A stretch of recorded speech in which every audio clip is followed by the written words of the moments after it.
Brodeur on the back of it. There you go. It's like your career comes full circle. I just want to thank everyone for coming out. He hoisted it right there, right under the wing of the plane. And we haven't even cleared customs yet. A day you always dream of, and it's going to stay with me for the rest of my life. It's unbelievable to share it with people that I've known since I was a little boy.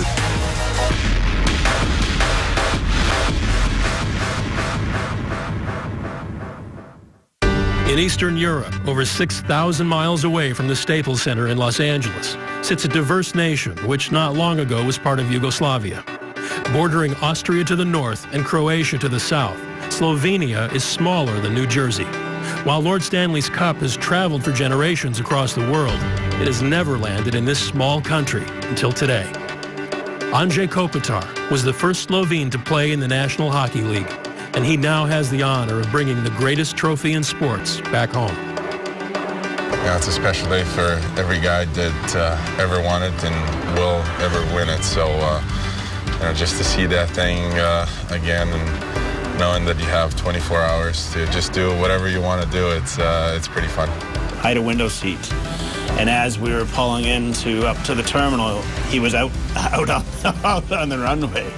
So, and he had all the people from the airport out there and you could tell how special it was, not only for him, but for all his fellow Slovenians as well. When the gate opened, we got the cup right out, and he hoisted it right there, right under the wing of the plane. There we are, and we haven't even cleared customs yet, and we've got the cup out already. And to see him hoist it there, and all the baggage workers, everyone at the airport was clapping. It was pretty special. Everybody knows that how hard it is, and you never know if you're going to have the chance to win it again. So, I just want to soak it in as much as you can and just enjoy it to the very most of it.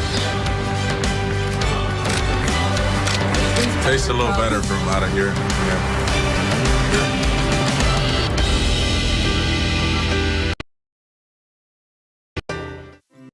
Kopitar grew up in the small village, Rusica, part of an industrial town, Jesenice. Once thriving, Jesenice was a main steel manufacturer in the Republic of Yugoslavia, employing approximately 8,000 factory workers.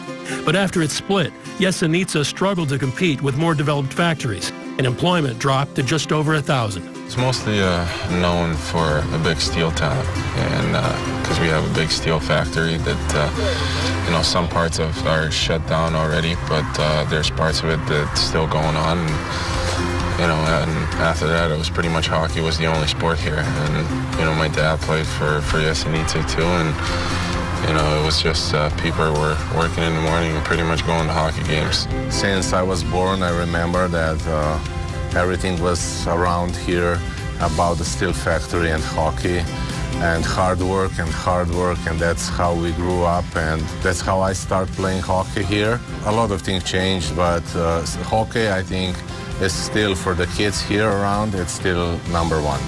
Ever since I started, I fell in love with it, and, I was never forced to go to a practice. I always wanted to go. Probably the biggest punishment was for me not going to practice. If the parents sometimes would threaten me, I wasn't going to go to practice if I didn't do my homework. So, I made sure my homework was done before practices every time. And for the most part, I've played with kids that are about 2 or 3, even 4 years older. So, I guess my age, I was a little better than anybody else. And, it's just a matter of always having fun for me. Actually, he is a special kid somehow. I don't know. We didn't realize it long because he was just a nice raised kid. And soon when he stepped on the ice with the other guys, the older guys, everybody saw that he is something special. So that's why we prepared this famous ice here on the backyard. Yeah, it was right here. It was this part right behind me. And my dad and my grandpa made me an ice surface that was just big enough for me, and to push the chair around, and then later on just to start skating on my own. Every day we came home from school, our backyard was ice in the winter, and we played in the front yard during the summer. So it was when we got out of school at 1 till when the sun dropped till about 8 or 9. It was all about hockey. My dad, and especially my mom, she was probably first Anja's coach, and she pushed us to do the rink here the rink, if you can say the rink, you know, small ice sheet. So it was really nice. And when he came from the kindergarten, he was all day long here on this. And when the dark came in, you know, we need to pull him out from there. So it was really passion and everything right from the beginning.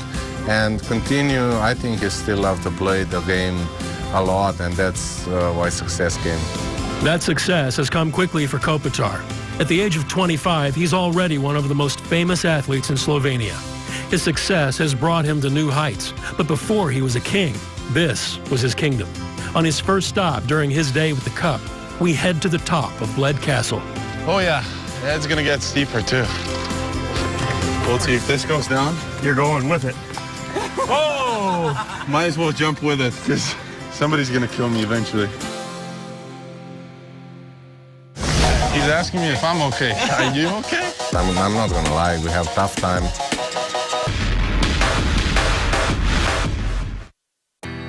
Although Andrzej Kopitar has become accustomed to life in Southern California, his Slovenian culture and traditions remain close to him. On his next stop with the Stanley Cup, we head back to a place that Kopitar visited a year ago, in which a ritual launched his quest for the Cup. We're driving out to the lake. We'll take the boats called Pletna. I don't know if you can really translate that, and we'll go to the island. There's a little church on it. You ring the bell about 3 times, and then you know, you make a wish, and hopefully it does come true at some point in your life. Last year during the summer, me and Ines went to the island, rung the bell, and definitely came true. It's right here. He's asking me if I'm okay. Are you okay? Fine. Yeah. Ready? Huh? Yep.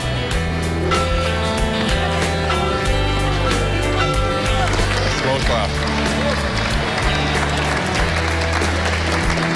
Thank you.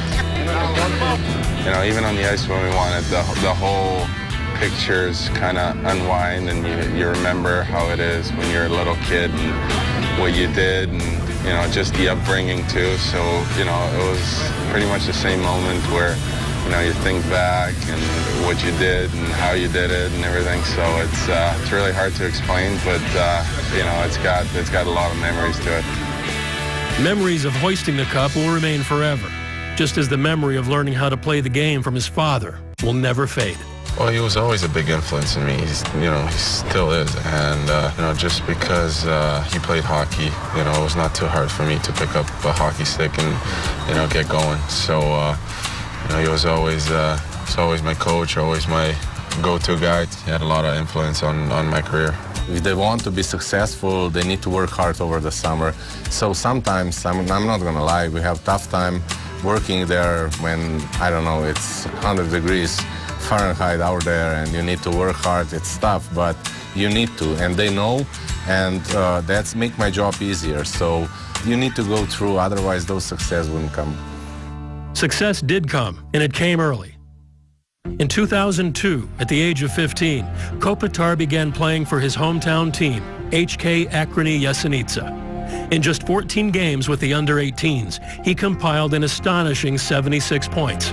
The following year, playing in just 25 games for the junior club, Kopitar dominated the league with 60 points. It was obvious he had outgrown the competition in Slovenia, and in the summer of 2004, he faced the toughest decision of his life. You know, that summer was big for me because I knew hockey here is maybe not as challenging as I wanted it to be, and I needed the next step. I lost my mom. She was pretty young, in age of 53. That was really tough day for all of us. And the second toughest day in my life was when we went up to Klagenfurt to send Andrzej over to Sweden. It was really sad time for us. I think to this day is the hardest day for me. For pretty much 14 years straight, being together, doing everything together, and then all of a sudden he left. I did have some friends here, but not as close as with my brother. Sometimes kids are going away from home just to study in, you know, a different town of Slovenia, and you know, with being it's so small, it's usually an hour drive, and you can be home. And you know, for me, I a few more miles away from home, and you know, it was tough. I remember that day when I had to leave, and everybody was crying. It was not the same, but you know what? Looking back again, I do it you know, exactly the same way, because yeah, you got to make sacrifices. It was tough, but it was well worth it. The sacrifice would pay off. In Kopitar's first season playing in Sweden, he led the league in scoring with 49 points in 30 games. You know, numbers were pretty impressive too. Actually, a little surprising to me too. I knew I can play in that league, but you know, to be the leading scorer in that first year, you know, and obviously elite junior Swedish league, it was almost a little surreal. Kopitar's quick development and staggering numbers in Sweden helped make him the top-ranked European skater in the 2005 NHL entry draft. Los Angeles Kings are very pleased to select from Slovenia, Hansi Kopitar. Red Line Report, one of the scouting services out there, suggests that this guy is the best natural goal scorer available in the draft. After one more season in Sweden, Kopitar would join the Kings for his rookie year at the age of 19, making an immediate impact in his first career NHL game. Now here's Kopitar, reach, gets to the front and scores. That was something special. His first ever NHL goal. He'd finished the season with 61 points, third best on the team. While he was fulfilling his NHL dream, the biggest part of his life remained in Slovenia. For the family to be reunited, there would have to be yet another sacrifice. Back then we had a restaurant too. They had to shut down, and you know, they sold that, and they pretty much invested everything in my career too. So they've always been so supportive, and you know, I wanted to have them with me. I saw Ange's first year in LA, and I saw the city when I came after my season finished here, and I saw this big city and really easy to screw up everything. So I said to myself and my wife, I said, listen, that's not the smart thing to leave the kids with 18, 19 years old over there in LA with a lot of opportunities, and the decision wasn't that hard.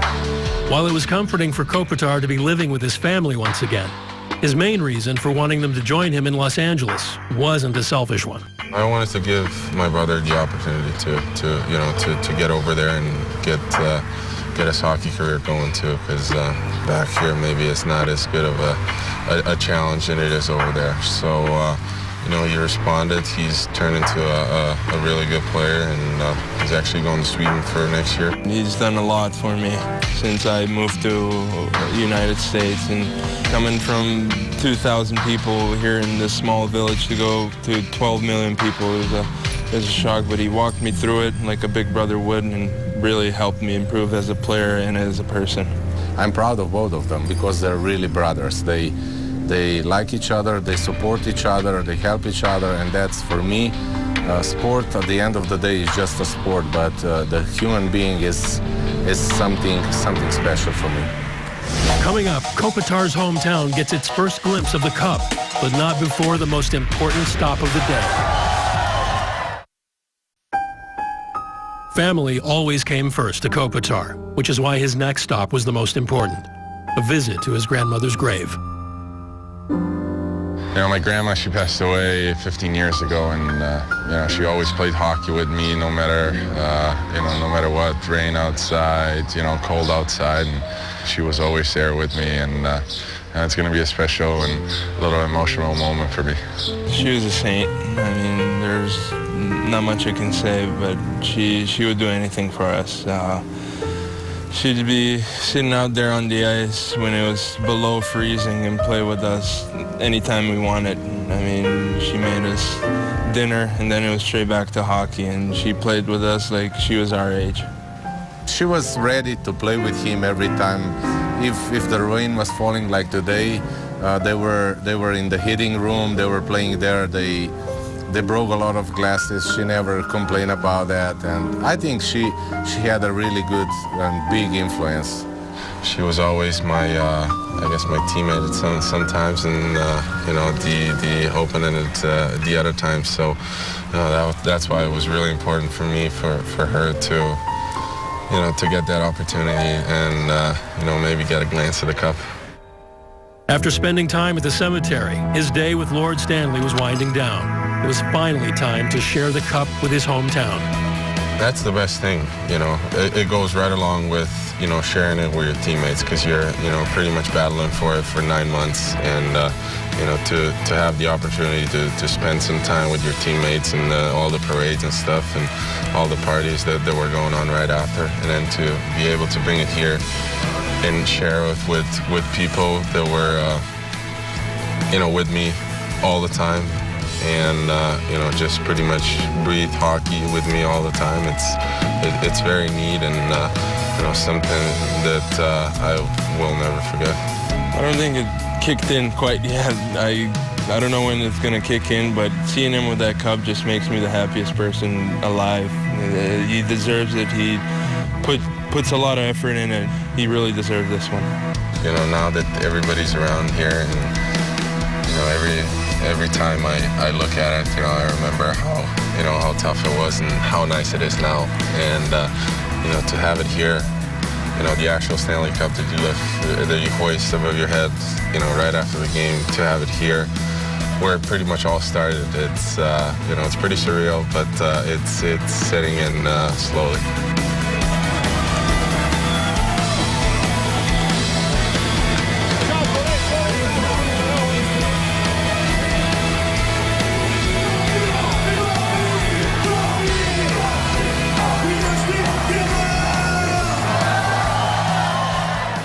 For the time that you have the cup, you know, obviously 24 hours, it's worth every single lift and every single step you carry it. So, you know, obviously you want to do it more times, and, you know, as much as I'm going to enjoy it tonight, it's going to stay with me for the rest of my life. Coming up, Jordan Nolan crosses a bridge to honor his culture. And while the Sutter name is etched all over the cup, find out what makes this one a first for the family.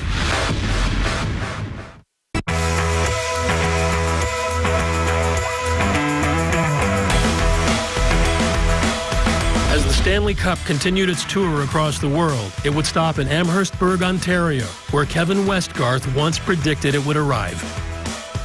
We were sitting back here out one night and just hanging out, having a great time, and I started talking about hockey, and I kind of said explicitly I was going to play in the NHL one day, and then one day I'm going to bring the Stanley Cup and sit it right here.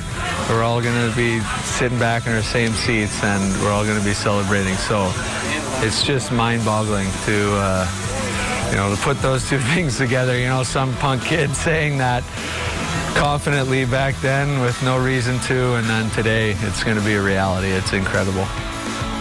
After Westgarth's prediction became reality, Lord Stanley would settle into some new territory with Jordan Nolan in Garden River First Nation. This is our reserve, this is our home, this is our community, and it's always been a big part of our culture, that bridge. And my uncle actually was one that painted it a few years ago. My brother Rick, who started the Firefighter Association here in Reserve, he passed away 2 years ago, and he was one of the first guys that painted that bridge. This is Indian land, and it was one of those places in our community that people like to go and take photos of it, so it was just a special moment. To stand there with my dad and my brother and with the Stanley Cup on it was a big thing. After crossing that bridge in Garden River, it was time for the Cup to return to a place it's visited many times, where hockey isn't everything to the sport's first family. Coaching is what I do, but it's certainly not who I am. A farmer from the small town of Viking, Alberta. Population of 1,085 and the home of the Sutters. Previously, the Sutter name was etched on the Cup 6 times. But never before as a coach. I think when you look at the route that Darryl had to take to get to the NHL, you know, being that late pick with Chicago and then them not signing him coming out of junior, unlike the older brothers, or Brian had got a contract and then Dwayne previous right after. Just knowing the road he had to take first to go to Japan and then come home and then trying to earn his way in the minors in Chicago's farm system, and then to see him win a Stanley Cup is it's unbelievable. Everyone that is in national hockey or professional hockey, born and bred to win the Cup, right? So he didn't get it as a player. So this is awesome. It's so special for him to have it out here and share it with all of us. Darryl's not the kind of guy that's going to show a whole lot of emotion and be the rah-rah guy, but To see that when he won the cup after the game that night was really tear-jerking, and to see him with the emotions that he's carrying the last 2 days is pretty special. The town is full of memories for the coach, but a stop at Community Hall was mandatory. My dad's funeral was in there. My wedding dance was in there.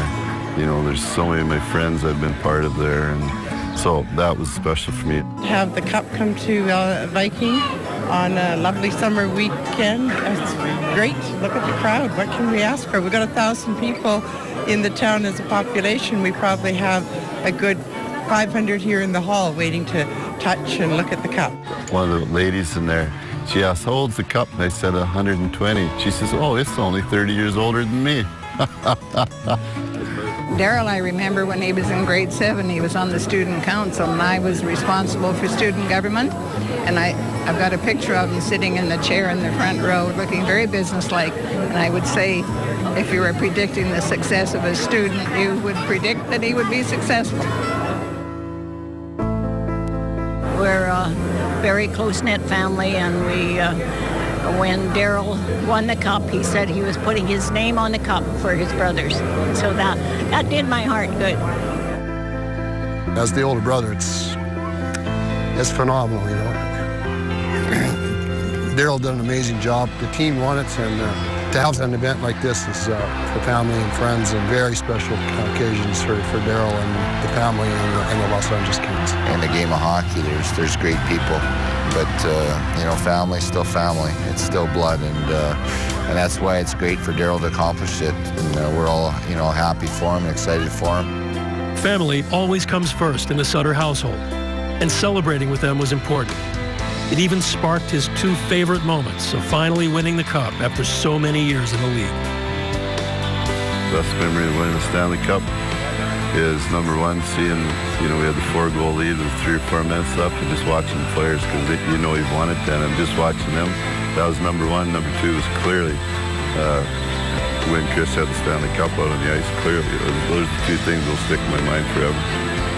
We all went on the ice and gave Dad a big hug, and then Chris went straight for the cup and lifted right on the ice. So it was pretty cool thing to watch for sure. A day of celebrating and enjoying as family first is the way the Sutters live their lives. It's more about that we haven't forgot our roots. That's the best part. I mean, we've always come back to Alberta in the summers. We've always been part of the rural community. We've been part of ranching and farming. Our own children recognize this as home. That's what it means to me. I mean, obviously we wouldn't have what we have today without hockey, but at the same time, we can take that step back in a hurry and, you know that we're kids from Viking, Alberta.